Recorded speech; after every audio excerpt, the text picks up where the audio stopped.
ಇನ್ನು ಸಿಎಂ ವಿರುದ್ಧ ಮೂಡಾ ಸೈಟ್ ಹಂಚಿಕೆ ಹಗರಣಕ್ಕೆ ಸಂಬಂಧಪಟ್ಟಂತೆ ತನಿಖೆಯಲ್ಲಿ ಮತ್ತಷ್ಟು ಸ್ಫೋಟಕ ಅಂಶಗಳು ಈಗ ಬೆಳಕಿಗೆ ಬಂದಿದೆ. ಒಬ್ಬೊಬ್ಬರನ್ನೇ ವಿಚಾರಣೆ ಮಾಡ್ಕೊಂಡು ಬರ್ತಾ ಇದ್ದಾರಲ್ಲ ಅಧಿಕಾರಿಗಳನ್ನ, ಈಗ ಒಬ್ಬೊಬ್ಬರೇ ಒಂದೊಂದು ಸ್ಟೇಟ್ಮೆಂಟ್ ಕೊಟ್ಟು ಏನೋ ಒಂದಷ್ಟು ಮಾಡ್ತಾ ಇದ್ದಾರೆ. ಸಿಎಂ ಸಿದ್ದರಾಮಯ್ಯ ವಿರುದ್ಧ ಮಾತ್ರ ಅಲ್ಲ, ಸಿಎಂ ಮಾತ್ರ ಅಲ್ಲ, ಆ ಇಬ್ಬರು ಸಚಿವರ ವಿರುದ್ಧನೂ ಈಗ ಆರೋಪ ಕೇಳಿಬಂದಿದೆ. ಇಡಿ ವಿಚಾರಣೆಯಲ್ಲಿ ಆರೋಪವನ್ನು ಮಾಡಿರೋದು ಅಧಿಕಾರಿಗಳು, ಅಂದರೆ ಈ ಹಿಂದೆ ಮೂಡಾದಲ್ಲಿ ಕೆಲಸ ಮಾಡ್ತಾ ಇದ್ರಲ್ಲ ಅವರು. ಸರ್ಕಾರದ ಇಬ್ಬರು ಪ್ರಭಾವಿ ಸಚಿವರುಗಳ ವಿರುದ್ಧ ಆರೋಪ ಮಾಡಿದಾರಂತೆ. ಈ ಹಿಂದೆ ಮೂಡಾದಲ್ಲಿ ಕೆಲಸ ಮಾಡಿದ್ದ ಇಬ್ಬರು ಅಧಿಕಾರಿಗಳು ಈ ಸ್ಫೋಟಕ ಹೇಳಿಕೆಯನ್ನು ಕೊಟ್ಟಿದ್ದಾರೆ. 50-50 ಅನುಪಾತದಲ್ಲಿ ಸೈಟ್ ಹಂಚಿಕೆ ಮಾಡುವಾಗ ಪ್ರಭಾವ ಬೀರಿದ್ದಾರೆ.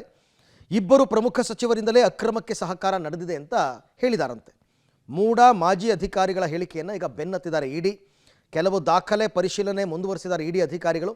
ಗೊತ್ತಿಲ್ಲ, ಆ ಇಬ್ಬರು ಮಂತ್ರಿಗಳಿಗೂ ಕೂಡ ಅವರ ಪಾತ್ರ ಇದೆ ಅಂತ ಆದರೆ ಸಮನ್ಸ್ ಕೊಟ್ಟು ಖಂಡಿತವಾಗಿ ಅವರನ್ನು ವಿಚಾರಣೆಗೆ ಕರೀತಕ್ಕಂಥ ಸಾಧ್ಯತೆ. ಹಾಗಾಗಿ ಕೇವಲ ಮುಖ್ಯಮಂತ್ರಿಗಳು ಮಾತ್ರ ಅಲ್ಲ, ಮುಖ್ಯಮಂತ್ರಿಗಳ ಪರಮಾಪ್ತರು ಅಂತ ಗುರುತಿಸ್ಕೊಂಡ್ರು. ಈಗ ನಿನ್ನೆ ಎಲ್ಲ ಮರಿಗೌಡ್ರನ್ನ ಕರೆದುಬಿಟ್ಟು ವಿಚಾರಣೆ ಮಾಡಲಿಲ್ವಾ?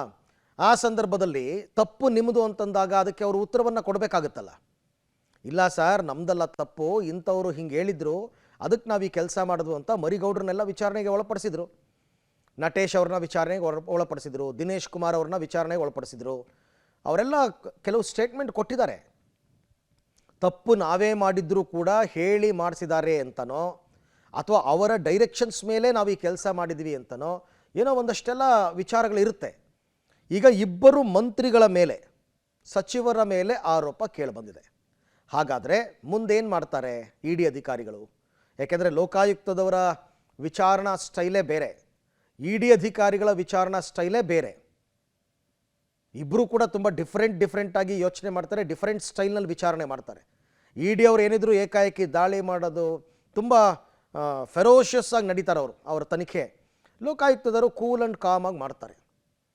ಹಾಗಾಗಿ ಇಡಿ ಅವರ ಮೇಲೇ ಈಗ ಆತಂಕ ಶುರುವಾಗಿರೋದು.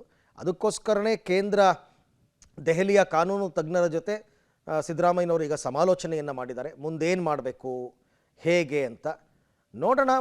ಮುಂದಿನ ದಿನಗಳಲ್ಲಿ ಇಡಿ ಅವರ ಆ್ಯಕ್ಷನ್ ಹೇಗಿರುತ್ತೆ, ಅದಕ್ಕೆ ಸಿದ್ದರಾಮಯ್ಯನವರ ರಿಯಾಕ್ಷನ್ ಹೇಗಿರುತ್ತೆ, ಇದೆಲ್ಲವನ್ನು ಕೂಡ ಕಾದು ನೋಡಬೇಕು.